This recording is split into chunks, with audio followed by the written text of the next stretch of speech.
일본의 한 여인이 13년 동안 긴 투병 생활을 마치고 남편과 함께 작은 잡화점을 시작합니다.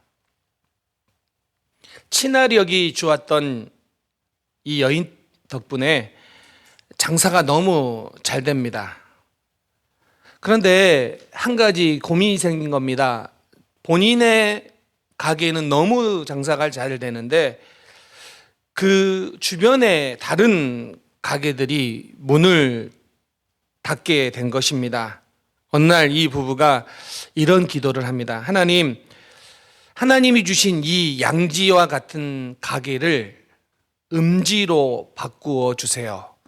결탄코 쉬운 기도는 아니지요. 그런데 이 여인이 자신의 가게 때문에 주변의 가게들이 어려움을 겪는 것은 예수 믿는 사람으로서 이렇게 해서는 안 되겠다는 생각이 들어서 그런 기도를 했습니다.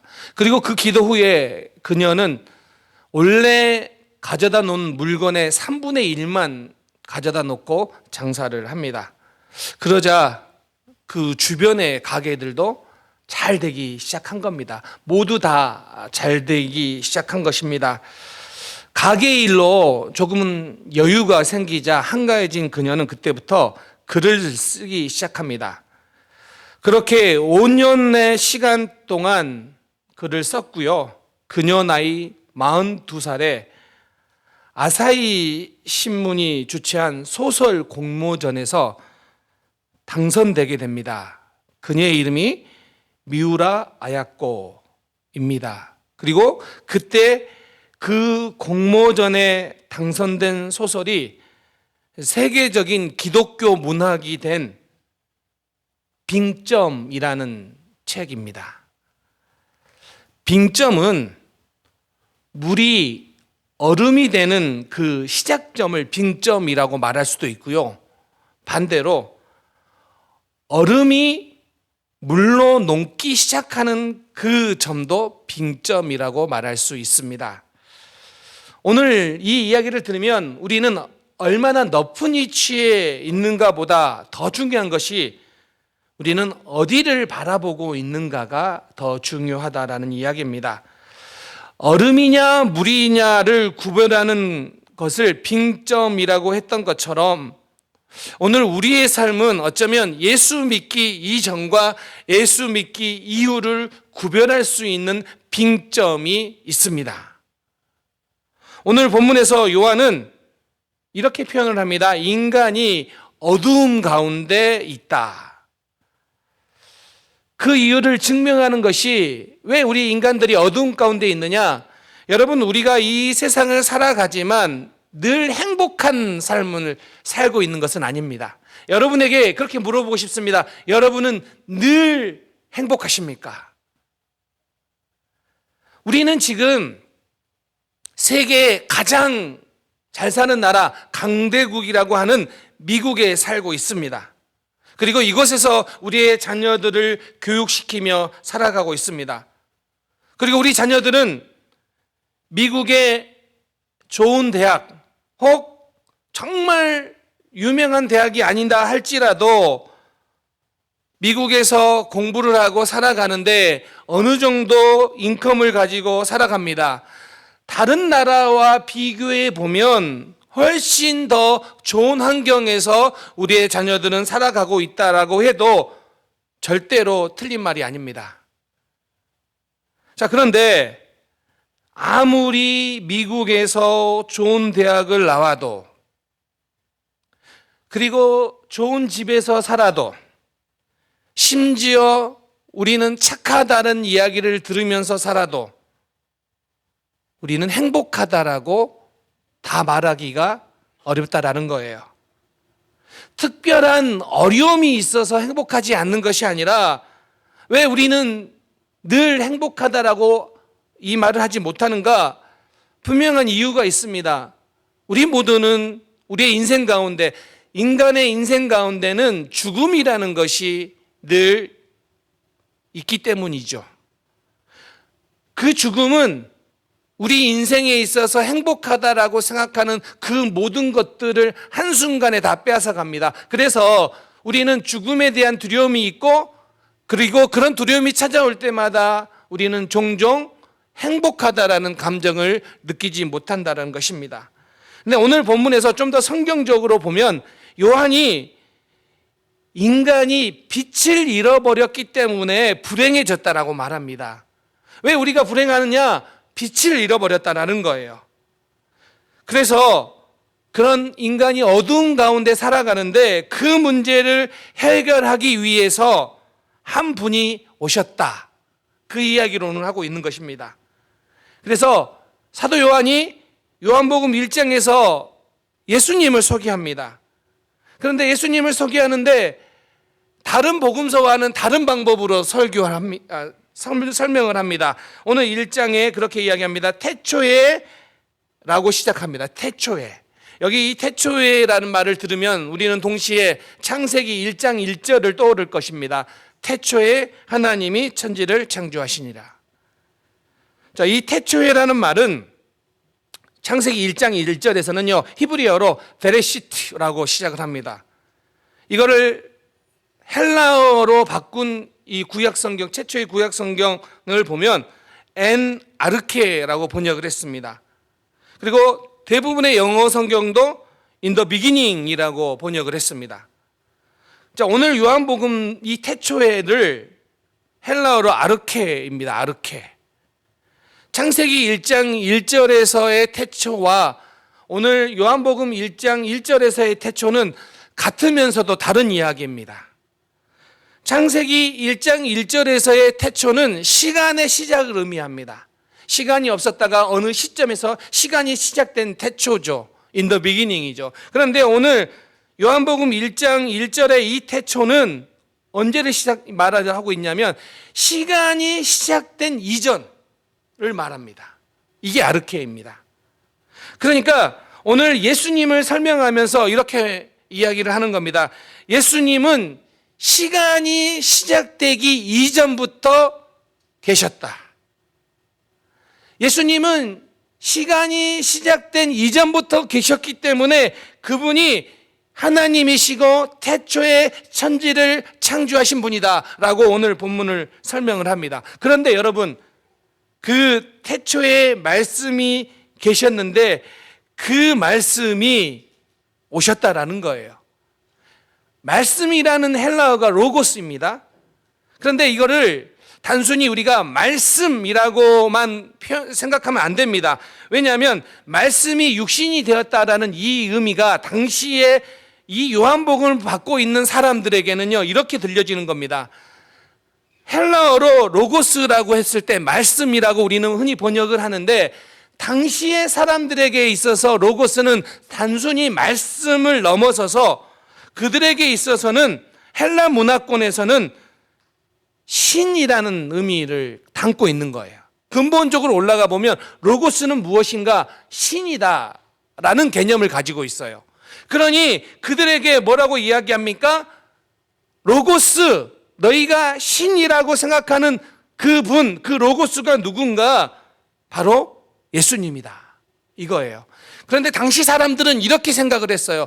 늘 로고스란 말을 입에 붙들고 살아요. 헬라 문화권에서는. 그런데 그들이 늘 입버릇처럼 하는 로고스인데 너희가 누군지도 모르고 그렇게 부르던 그 로고스가 정말로 누구이냐면 바로 그분이 예수 그리스도다라는 거예요. 그러면 오늘 이 말씀을 해주고 있는 거예요. 너희가 로고스라고 했던 그분이 누구이냐? 그걸 오늘 설명해 주는 거예요. 그래서 바로 그 로고스이신 예수님이 인간의 문제를 해결하기 위해 육신을 입고 이 땅에 오셨다. 이게 오늘 본문의 시작점이에요. 오늘 본문에서 예수님을 설명하는데 중요한 두 단어가 나옵니다. 그것은 생명과 빛입니다. 오늘 본문 4절을 볼까요? 그 안에 생명이 있었으니, 자, 예수님이 바로 생명이십니다 라는 이야기입니다. 그런데 여러분, 이 생명이라는 게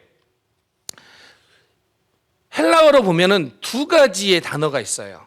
첫 번째는 비오스라는 단어가 생명인데, 이 비오스는 인간의 생애를 표현할 때 우리가 흔히 생각하는 생명, 이게 비오스예요. 여기서 나온 단어가 뭐겠습니까? 바이올로지. 그러니까 생물, 생명, 이렇게 표현할 수 있는 게 바로 비오스라는 단어예요. 그런데 또 다른 생명이라는 단어가 있는데, 이게 뭐냐면 조에라는 단어예요.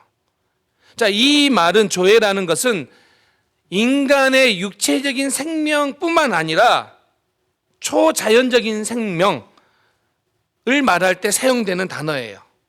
그럼 오늘 본문에는 그 안에 생명이 있었으니라고 할 때 이 생명은 비오스가 아니라 조에예요. 예수 그리스도 안에 영원한 생명이 있다라는 것을 오늘 우리에게 이야기하고 있는 것입니다. 그런데 여러분, 이 말을 사용할 때는 우리에게 이런 질문을 하고 있는 거예요. 두 가지의 생명이 있는데 당신들은, 여러분들은 어떤 생명에 포커스를 맞추며 살아가고 있느냐? 단지 육체적 생명에 내 모든 것을 포커스를 맞추며 살아가고 있느냐? 아니면 조에, 영원한 생명에 관심을 갖고 살아가고 있느냐? 이걸 지금 묻고 있는 거예요. 오늘 우리가 온통 우리의 생각이 비오스의 생명에만 초점이 되어 있다면 우리는요, 일비일이하는 삶을 살아갈 수밖에 없어요. 우리 흔히 이런 이야기 하잖아요. 굿뉴스, 배드뉴스. 오늘 아침 미국 교회 목사님이 설교 때 해준 이야기입니다. 이렇게 이야기했습니다. 지금 교회에, 미국 교회에 굿뉴스, 배드뉴스가 있대요. 우리랑도 연관될 수 있어서 제가 이야기해 드립니다. 배드뉴스인데, 배드뉴스가 뭐냐면 지금 교회 건물에 심각한 데미지를 입어서 돈이 많이 들게 생겼다라는 거예요. 배드뉴스죠. 이거 생각하면 걱정이 되죠. 그런데 굿뉴스가 있습니다. 굿뉴스가 뭐냐면 그 문제를 픽스할 만한 돈이 충분히 있다라는 거예요. 그렇죠? 근데 또 한 가지 배드뉴스가 있어요. 그 돈이 여러분의 지갑에 있다라는 거예요. 그리고 다시 굿뉴스를 이야기해 줍니다. 이건 그냥 유머입니다. 진짜가 아니라 그냥 유머한 거예요. 그게 굿뉴스예요, 여러분에게. 우리는 굿뉴스, 배드뉴스에 큰 영향을 받아요. 그런데 대부분의 굿뉴스, 배드뉴스를 이야기할 때는 비오스에 초점이 대부분 맞춰져 있어요. 그래서 우리의 육체에, 우리의 삶에 남들이 부러워할 만한 일들이 생기면 굿뉴스고, 또 그런 일이 아니면 배드뉴스라고 생각하는데, 오늘 무슨 이야기 합니까? 예수님께서 이 땅에 오셨는데 그게 뭐예요? 영원한 생명, 조회를 주시기 위하여 이 땅에 오셨다라는 것입니다. 여러분, 이 사실을 믿으십시오. 예수님이 이 땅에 오신 이유가, 굿뉴스인 이유는 조회, 영원한 생명을 우리에게 주셨기 때문에 예수님이 이 땅에 오신 게 굿뉴스입니다. 복음이라는 뜻입니다. 그런데 문제는 인간이 이 예수님을, 우리의 문제를 해결할 수 있는 이 예수님을, 로고스를 거부한다라는 거예요. 그런데 요한이 말합니다. 인간이 빛을 잃었기 때문에 불쌍해졌는데 왜 거부하느냐? 사람들은 빛보다 어두움을 사랑하기 때문이라는 거예요. 왜냐하면 그들의 행위가 악하기 때문이다. 요한복음 3장 19절 볼까요? 그 정죄는 이것이니 곧 빛이 세상에 왔을 때 사람들이 자기 행위가 악함으로 빛보다 어두움을 더 사랑한 것이니라. 사람들이 빛보다는 어두움을 사랑한다라는 거예요. 여러분, 젊은이들에게 제가 이런 이야기를 물어봤어요. 여러분들 하지 말라고 하는 것, 그것은 가르쳐 주지 않아도 이상하게 호기심이 생기지 않습니까? 라고 했더니 다 네 라고 이야기를 했습니다. 청소년기에 하지 말라고 한 술 먹는 거, 담배 피는 거, 이 호기심 때문에 한 번쯤은 다 해보지 않습니까? 아닌가요? 그런데 이거를 조금 바꿔보면 어른이 돼서 바뀔 것 같죠? 아니에요. 어른도 마찬가지라는 거예요. 나이가 들면요, 더 영적인 삶에 신앙생활에 매진할 것 같은데, 젊어서 못 논 사람들은요, 내가 젊어서 못 놀았으니까 내가 늙어서라도 놀아야 되겠다, 더 늙기 전에 놀겠다라는 거 아시잖아요. 괜찮습니다. 예. 괜찮아요. 노세 젊어서 노세. 이게 제가 어렸을 때 좀 그 할아버지 할머니들이 그 노래 부르면서 제가 논 걸 봤어요. 근데 제가 그 생각을 했어요. 아니, 저분들이 놀기에는 아직 너무 나이가 많은데도 불구하고 모이면 노세 젊어서 노세. 근데 그게 또 틀린 말은 아니에요. 더 늙기 전에 놀자라는 거죠. 우리의 인생은 이렇다는 거예요.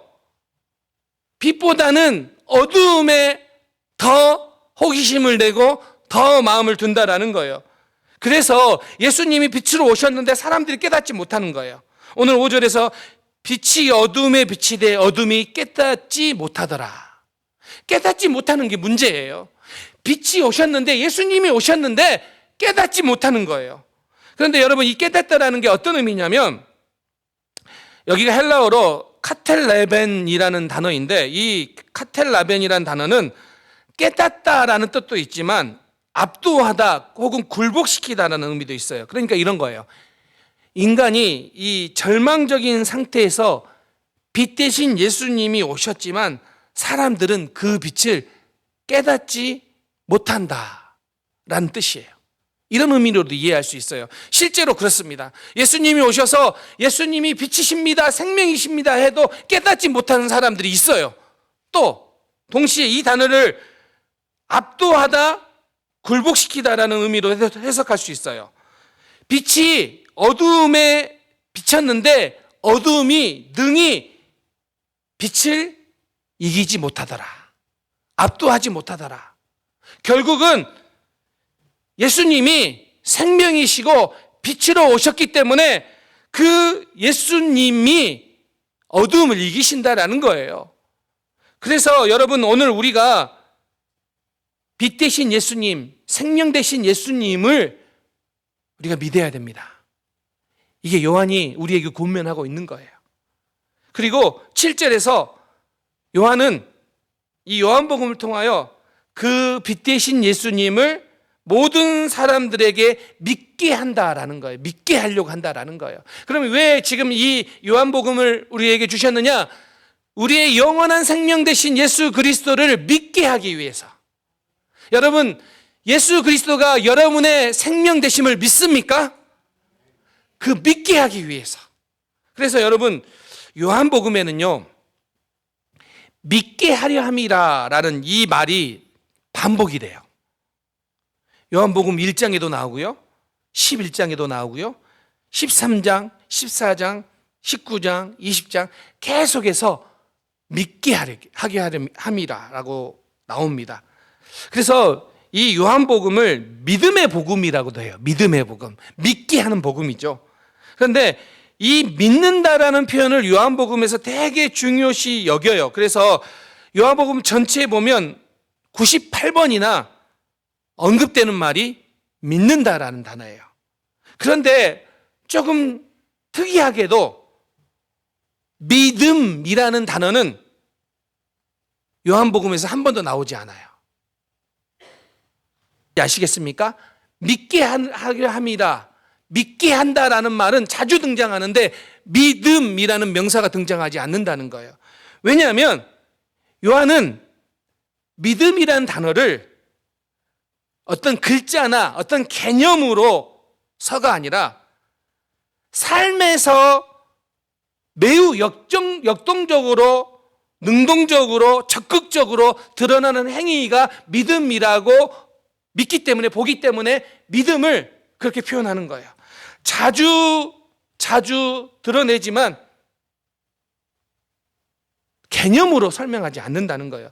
자, 그래서 이 공간복음은요, 어떤 예수님과 관련된 사건을 중심으로 나오지만 요한복음은 대화 중심으로 나와요. 대화. 왜요? 예수님과의 관계. 매일매일의 예수님과의 대화하듯 관계 맺는 믿음의 삶, 그걸 표현하고 있기 때문입니다. 그래서 이렇게 표현하는 겁니다. 예수님을 믿으면 우리의 삶에 변화가 일어납니다. 예수님을 생명으로 받아들이면 우리의 삶에 매일매일의 삶에 예수님과 대화하듯 우리의 삶에 변화가 일어납니다. 그 변화를 지금 이야기하고 있는 거예요. 오늘 여기 모인 우리 사랑하는 성도님들, 여러분들이 매일매일 예수님과 대화하듯 매일매일 예수님과 관계를 맺으면 여러분의 삶에도 분명한 변화가 일어납니다. 이 사실을 믿으며 우리가 살아가야 됩니다. 그래서 여러분, 예수님을 믿고 난 이후의 삶에는요, 분명히 변화된 고백이 있어요. 사도 바울이 빌립보서 3장 7절 8절에서 그렇게 이야기합니다. 그러나 무엇이든지 내게 유익하던 것을 내가 그리스도를 위하여 다 해로 여길 뿐더러, 예수를 믿고 난 이후에 그전에는 자랑할 만한 것이었는데 이제는 그거 다 해로 여긴다. 그러면서 뭐라고 이야기하냐면, 또한 모든 것을 해로 여김은 내 주 그리스도 예수를 아는 지식이 가장 고상하기 때문이라. 그 어떤 것보다도 예수님을 아는 것이 고상한 일입니다. 나의 가장 고상함입니다 라고 이야기한 다음에, 그 다음에 뭐라고 이야기하냐면, 내가 이전에 자랑하는 모든 것들을 배설물로 여긴다라고 고백을 합니다. 그전에는 자랑거리였는데 이제는 배설물이라는 거예요. 여러분, 이 배설물이라는 헬라어가 스키발론이라는 단어인데, 이게 인분, 뭔지 알잖아요. 배설물, 인간의 배설물, 혹은 식탁에서 떨어진 음식 찌꺼기를 말할 때 바로 이 스키발론이라는 단어를 사용해요. 예수 믿기 전에는 자랑거리였고 나의 굿뉴스였는데, 예수를 믿고 나서 보니까 그것들은 자랑거리가 아니라 아무 자랑할 만한 것이 아닌 배설물입니다 라고 이야기하고 있습니다. 여러분들은 어떻습니까? 여러분들의 지금의 삶은 무엇 때문에 기뻐하고 무엇 때문에 슬퍼하고 있습니까? 제가 지난번에 한번 이야기를 했어요. 누가 저에게 어느 날 집에 보니까 골프채가 이렇게 있더라고요. 골프채가 있는데, 제가 골프를 치는 사람은 아닌데 골프채가 있었는데, 아내가 집도 좁은데 쓰지도 않는 이거 뭐냐고 갖다 버리라고 해서 제가 다 쓰레기통에 버리면서 마지막에 그 제일 큰 드라이브 아이언 그거 2개를 딱 빼서 이렇게 놨습니다. 그러면서 제가 이렇게 말했습니다. 혹시 도둑이 올 줄 모르니까. 그래서 제가 이걸 가지고 있다라고 하는데, 또 가만히 놔두면 아내가 버릴 것 같아서 가장 깊은 창고, 아내가 보지 못하는 창고에 집어넣어 놨습니다. 지금도 거기에 2개가 있어요. 그리고 이렇게 막 살다가 제가 이제 주차장에, 밖에 주차장 위에 조그만 창고가 있는데, 그 창고의 문을 딱 열었더니 거기에 골프채 세트가 있는 거예요. 생각해 보니까 이게 웬 세트지라고 생각해 보니까, 예전에 어떤 목사님이 골프 연습장 가서 운동하세요 하고 저에게 준 거예요. 그리고 그분은 한국으로 들어가셨어요. 그래서 거기에 지금 그때부터 지금까지 한 번도 사용하지 않은 골프채가 그대로 있더라고요. 제가 그거 버렸을 것 같아요? 안 버렸을 것 같아요? 아직도 그대로 있습니다. 여러분, 혹시 내가 바울처럼 이전에 자랑했던 거, 내 이전에 추구했던 거 이제는 아니야 라고 하는데, 어느 날 골프채 2개 이렇게 저기 깊은 곳에 숨겨두고, 어느 날 문 열었더니 거기에 골프 세트로 있는데 그거 보면서 여기 있구나. 그래서 그냥 그대로 놔두고, 내가 배설물이라고 생각했던, 골프채를 말하는 게 아니라 배설물이라고 이야기했는데 어느 순간 하나씩 다시 가지고 오고 있지는 않은지, 세상에서 자랑할 만한 것, 세상에서 부러워할 만한 것을 다시 내가 쫓고 있지는 않은지 한번 우리 생각해 보자라는 거예요. 왜냐하면 우리는 교회를 다니고 있지만 세상의 것을 너무 좋아합니다. 그래서 마치 신앙생활을 열심히 하는 것, 열심히 기도하는 것이 세상의 좋은 것을 차지하기 위해서 내가 더 열심히 신앙생활을 하는 것처럼 보일 때가 있습니다. 제가 세상의 것이 좋지 않다란 말을 하고 있는 게 아니에요. 제가 이 말을 하는 것은 예수님이 없으면 세상의 것은 절대로 좋지 않는 거예요. 아무리 외모가 뛰어나는 거, 세상에서는 잘생기고 예쁘면 칭찬하고 또 부러워하는 거잖아요. 그래요. 그거 좋은 거라고 말할 수 있어요. 좋은 학벌을 가지고 있는 거, 그거 충분히 좋은 거라고 말할 수 있어요. 그런데 아무리 뛰어난 외모를 가지고 있다 할지라도, 아무리 좋은 학벌을 가지고 있다 할지라도, 사람들이 부러워할 만한 집을 소유하고 있다 할지라도, 이 모든 것이 있다 할지라도 예수님이 없으면 불쌍한 것인데, 예수님이 없으면 이것은 불쌍한 것인데, 오히려 이 세상에 좋은 것을 가지고 있기 때문에 부럽다라고 말하는 것은 안타까운 일이에요. 그래서 예수님 없이 세상 것을 좋다라고 말하는 것은요, 미안하지만 좋은 게 아니에요. 여러분, 오늘 예수 그리스도가 우리 안에 계십니다. 그런데 그 예수님 때문에 지금 여러분의 삶은 어떤 영향을 받고 있냐는 거예요. 과거에 나는 이랬다가 아니라 지금 어떤 영향력을 받고 있느냐는 거예요. 말씀이신 그분, 로고스이신 하나님이신 그분 예수 그리스도가 이 땅에 오셨습니다.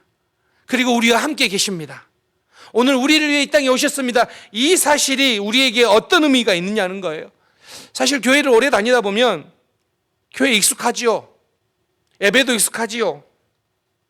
또 교회 안에서 예수 그리스도 사랑, 그러면 그 사랑이란 말도 어느덧 익숙해졌다라는 거예요. 그런데 문제는 그게 무덤덤해져서 나에게 어떠한 영향력도 주지 않고 있다면, 다시 한번 말씀이 육신이 되어 이 땅에 오셨다라는 이 사실을, 이 의미를 다시 한번 우리는 깊게 새겨야 됩니다.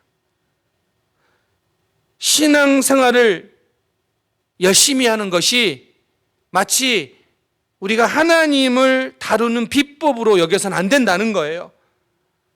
겉으로는 신앙적인 용어를 많이 사용하지만, 그래서 열심을 내지만 그게 마치 하나님을 컨트롤하는 방법으로 생각해서는 안 된다는 거예요. 오늘날 많은 사람들이 사실 그런 이야기를 해요.